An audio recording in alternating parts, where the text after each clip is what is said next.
Достар, бүгін сіздермен бірге біз қазан кебап дайындайтын боламыз. Ол үшін етімізді осындай майдалап, турап, қабырғамыздың барлығын қызып тұрған майға жақсылап осылай қызартып қуырып аламыз.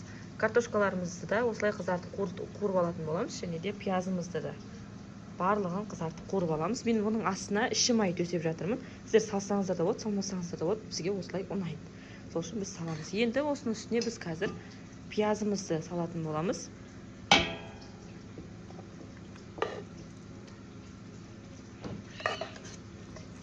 Пиязымызды салып алдық. Енді оның үстіне етімізді салатын боламыз. Біз үлкен қонақ күтетін болғандықтан өте көп ет салдық. Сіздер көз мөлшеріңізбен салсаңыздар болады осылай. Етімізді орналастырып алдық. Енді картошкаларымызды салатын боламыз. Осылай әдемі қызартып қуырып аласыздар.